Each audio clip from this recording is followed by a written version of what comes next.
Dear Soap Diary.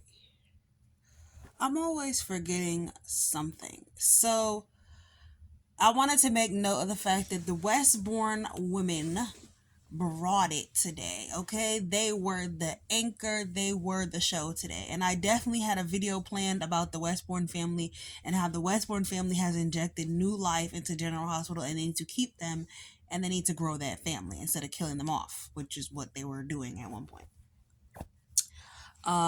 Willow finally had her moment, her breakdown moment, when Michael refused to let her see them children. And she was banging on the window, crying, screaming, I'm their mother. They need me. I'm their mother. She said, Wiley, it's mommy. I'm here. Wiley. Lord. And she even went as far as to tell Michael, like, it's over between me and Drew. He's out of my life. Like, I'll do whatever it takes to get my kids back. I'll even take you back. Girl, as if you even had the option. Michael does not want you. She really has not understand the full consequences of her actions to think that, y'all, if you watch my last video, yes, my headache is subsiding. That's why I could talk louder. But she's really does not understand the consequences of her actions if she really thinks that she can just get Michael back, like she can pretend none of that stuff ever happened.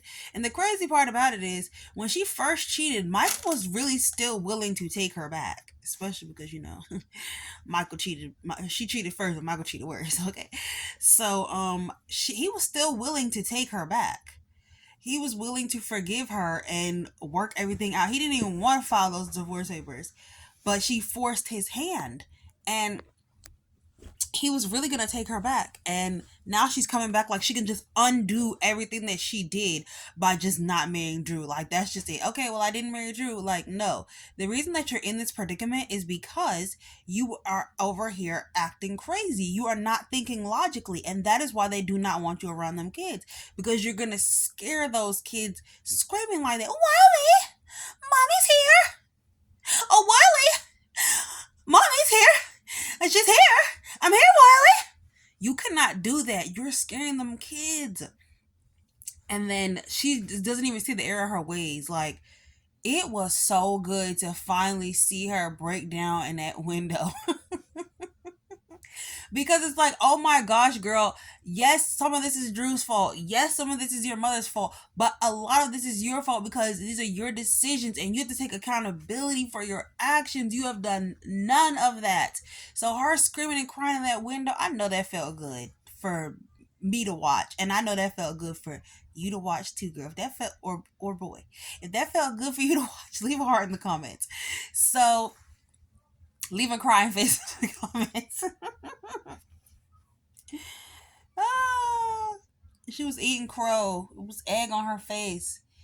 Oh my god, it's so good to see people. I gotta watch it again. It's so good to see people get what's coming to them. The Westbourne women rocked this episode today. Liesl was like, did you sleep with my Did you sleep with my mother? I thought his eyeballs were going to pop out of his head. And then she's like, oh, my niece and my great niece are in pain. I shouldn't laugh. It's not funny. She said exactly what the audience was thinking, bro. She's really she's the voice for the people. She's the voice of the people. So Britt is another Westbourne that had this episode on tilt because she injected herself with something today. And honestly, you guys, as much as I love Britt and I'm happy that she's back, it makes absolutely no sense that she's alive right now. Like, none. And I wish that it did, but it doesn't. And I don't know where they're going with this storyline. It makes no sense where this is going. How is she alive? How are they going to explain this? Who did this? Why did she tell her mother? I thought Obrecht would be the one to be keeping her alive and doing this. This is some weird Cassadine. Helena kept Stavros frozen in the cryogenic chamber type stuff. How is this happening? How is she here? It just doesn't make sense. And she's just laying on the bed. She's just drinking alcohol. injecting herself with whatever drug that is. You know, Jason and her mom are reminiscing about her and how she changed and became fearless around the time when she thought she was gonna die. What is going on? Like, as much as I love Brit, this storyline really doesn't make any sense, and it's gonna. They need to explain this, because usually I don't have any problem dealing with people that come back from the dead, but this just really doesn't make any sense because we watched her die. You know, we watched her die. Her mother was there. Her mutter was there. She was been dead from even before she went to the hospital. So how did this happen? What did they do with her body? Was it donated to science for real? Like, was it secretly taken? It doesn't make any sense, you guys. But like I said, the Westbourne woman rocked this episode.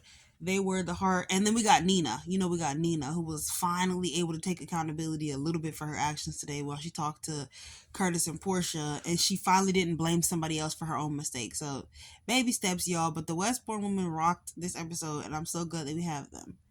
Okay? And so, I'm signing out on GH for tonight. I think that's all I had to say. Yeah, that's it. Sincerely, Soap